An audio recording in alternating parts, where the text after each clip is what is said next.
This is quite literally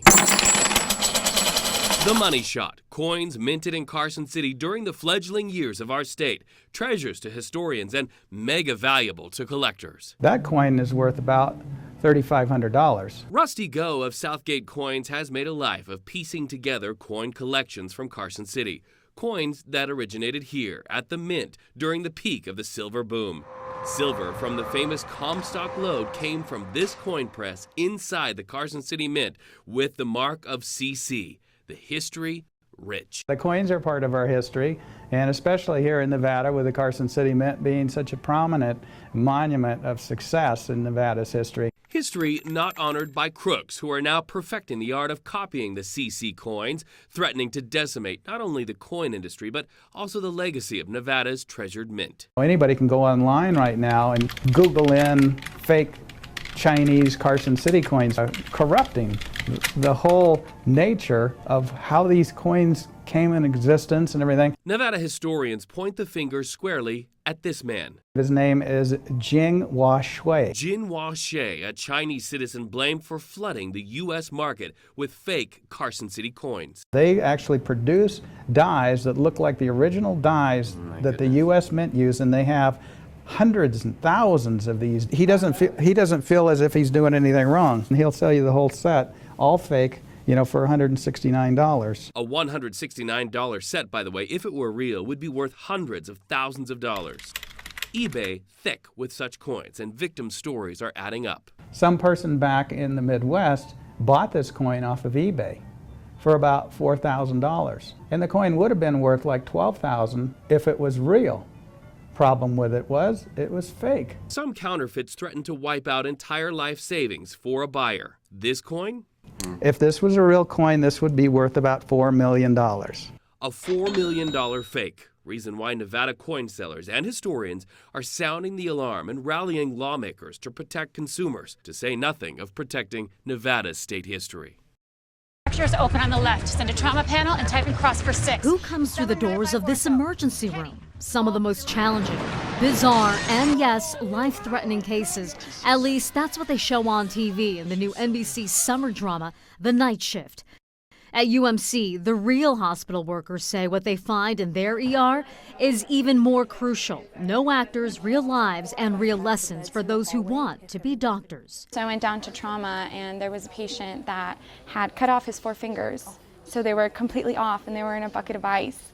I remember seeing those and thinking that one day, hopefully, I would be able to attach them. Addie Flores, Brandy Norman, and Taylor Sellers. So I checked with her nurse, and it's a no on the juice. Are a few of the 50 involved in UMC's volunteer program, giving pre-med students hands-on experience in the ER and helping them decide early on if they're cut out for the fast-paced life of trauma treatment. Some find out it's not for them.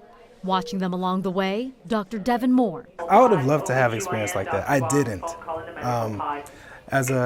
When I was a pre-med student in undergrad, I had limited opportunity to actually shadow in a true emergency department. But we are definitely inside the emergency room tonight. The first case, rare for Las Vegas, a snake bite. So when he came in, it's probably about 45 minutes after the bite.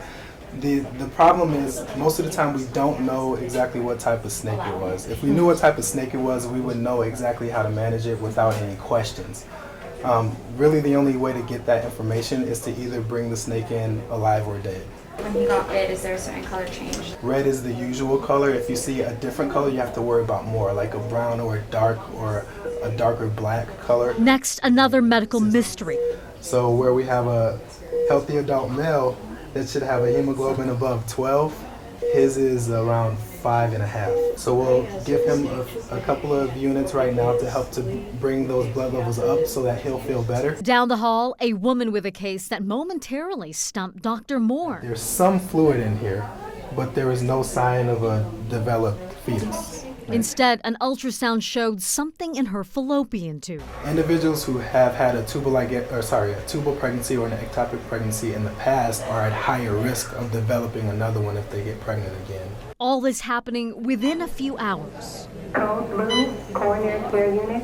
By late evening, there would be 2 heart attack cases and a patient undergoing CPR. Part of the experience these students wouldn't witness anywhere else. You see it in the TV shows, what they actually do, but it's nice to see it in real life. We talk to patients, we take care of any of their non-medical needs, we talk to their nurses and their doctors and take messages back and forth. So it's really very patient care focused, and that's something that is hard to get without any medical training. Place 2 large bore IVs. Learning real-life lessons from the drama that unfolds at some of the nation's busiest hospitals and portrayed, sometimes on TV. From UMC, Marie Mortera, News 3. 1991. The Soviet Union falls. Jacob Stitch Duran takes his team to fight. The president of the Ukraine signed a treaty with President Bush yesterday. In the newly independent country of Ukraine. That's where he met boxer brothers. The greatest guys I've ever worked with. Vladimir and Vitaly Klitschko. When I saw them for the first time, they looked like 2 giant pillars. But years would pass before Stitch began building a relationship with them. That much money this early in the game. The movie, Ocean's 11, is how it started. And they called me to be a cut man for Vladimir Klitschko. Stitch's acting left an impression. The Klitschko camp called him to be their real cut man. The first fight that I worked with Vitaly Klitschko was at the MGM when he fought Danny Williams, the guy that knocked out Mike Tyson. Well, we wore orange, and I thought that was an ugly color. I didn't know the significance then, but that was in response to support of the Orange Revolution. The Orange Revolution started in 2004 in response to the alleged rigged election of Viktor Yanukovych to president. Ukraine's Supreme Court ordered a new vote. This time, Viktor Yushchenko, the man the Klitschkos backed, won. But come 2010, Yanukovych would reappear, and so would the anger for years. Yanukovych again was elected president. The Klitschkos claimed he violated human rights, killed protesters, and stifled the economy by aligning with Russia. More on how there was so much corruption in the Ukraine, and they're trying to bring the economics up, but nobody wants to invest because of corruption, and they want to change that. To get change, Vitaly vacated his WBC heavyweight title in 2013, opting to fight in the political ring and in the streets instead. In February 2014, his opponent, Yanukovych, was ousted. Vitaly then ran for mayor of Ukraine's capital. You know, I was always concerned for him being assassinated because of such a powerful man that he is. His partner for president. Both won, but their battle continues, fighting Russia and pro-Russian rebels over territory. Since mid-April, the conflict has killed at least 3,500 people. Stitch, aware that each time he sees Vitaly could be the last, Vitaly's words he keeps close to his heart. I'm saying goodbye to him in the dressing room, and you know, he stands like 6'10", 6'11", and he looks at me and he says, "Stitch, I'm not gay, but I love you." And for him to give me that compliment was something that I'll cherish forever. On this, the last day of 2014, I, Reed Cowan, have officially found my happy place.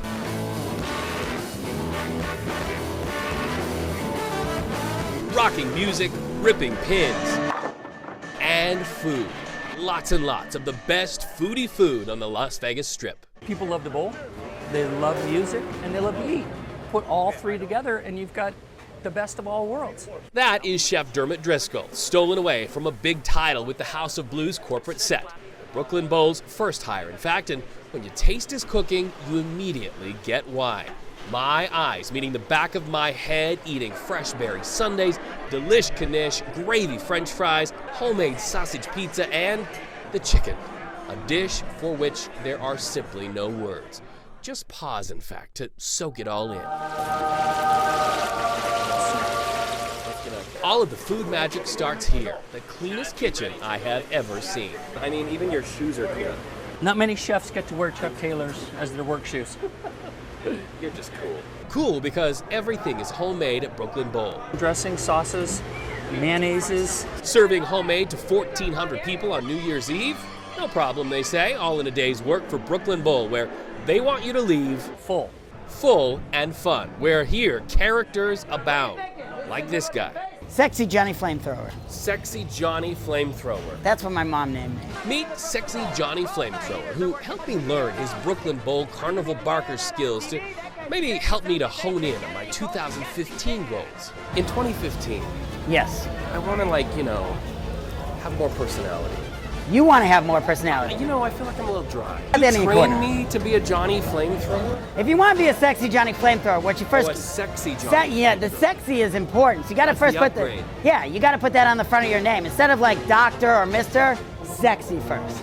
You just Exactly. came up with a new hashtag.